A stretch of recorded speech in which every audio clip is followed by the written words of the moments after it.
This game features a really sparkling attack. It's Nepomniachtchi against Aronian, played at the weekend in the Grand Chess Tour Paris Rapid. Now, something quite funny.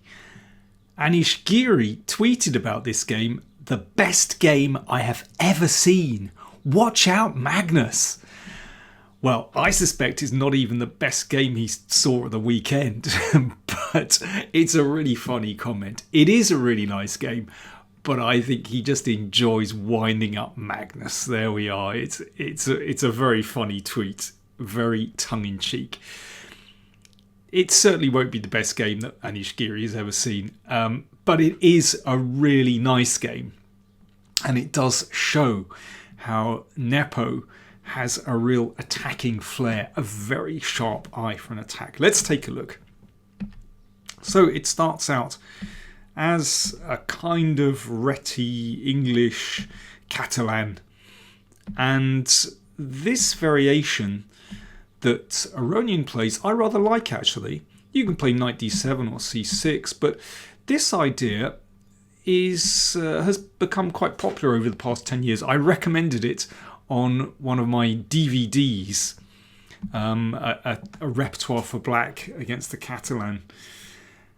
So what black is doing is basically claiming some share in the centre. Let's take a look. That's the good news, that you have greater share of the centre because of this pawn on c5. Bad news is you've given white the two bishops. So you win something, you gain something, basically. But I think this is actually quite a comfortable position for black. White has to sort of fall back into a kind of hedgehog position behind the first three ranks. You can see that here. So black has gained space on the queen side,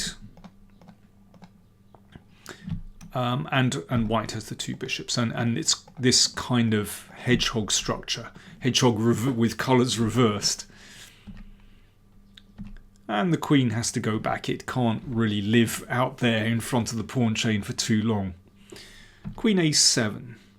So the queen redeploys itself. I don't think it has to redeploy, but well, it takes care potentially of this c pawn. But it does find quite a reasonable square on b6.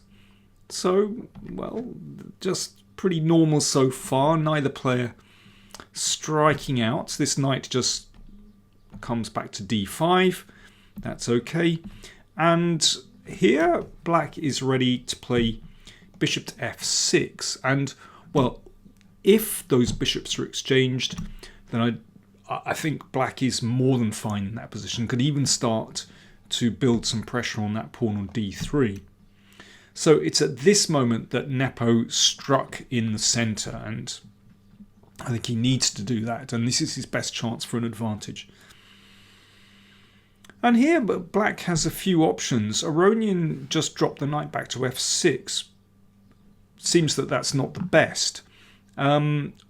He could push on with c4, and that's very double-edged. That's interesting. You could also take on d4 as well. But anyway, knight f6. And the problem with that, well, we're going to see what the problem is. So some exchanges. And here, yeah, black has a little bit of a dilemma how to recapture that pawn. Rook takes obviously allows bishop d4, winning material. Queen takes is interesting, actually, which is the move that black would like to play. And then the queen will come down here, potentially. The problem is that white can win the queen. But watch what happens. So I'm going off at a tangent here. I think black has very good drawing chances in that position.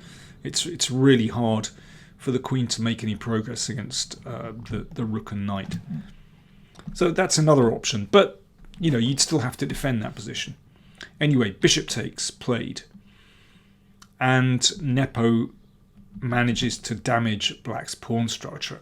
Now, normally, well, black ought to be able to defend this position, but there are a few things going for white here. let's take a look. Queen h5. So the queen comes in, obviously threatening the pawn here.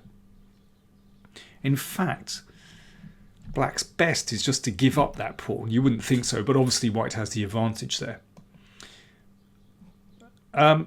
Aronian nicked that pawn on a3, and now there is an absolutely beautiful combination. A really lovely attacking idea.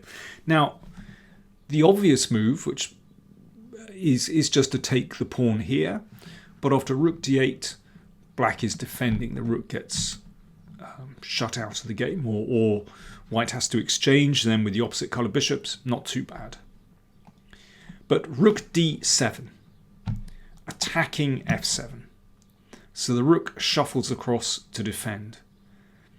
And once again, queen takes will allow rook d8, and that forces a rook exchange. Again, it's not too bad for black. But here is where Nepo came out with a really nice idea. Bishop e4.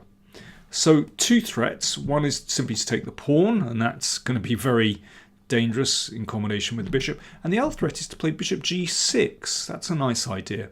Just crashing through on f7. Obviously, if that's taken, it's going to be mate. So black has to react. Pawn to f5. Seemingly shutting out the bishop. But now queen takes. Now rook d8 definitely not possible here because of queen g5 check. And that wins the rook. But now watch what happens. Pawn takes bishop. And this is the move that Nepo had foreseen.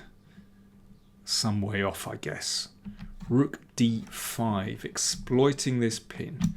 Really neat idea. Pin and win. So rook g5 mate is the threat.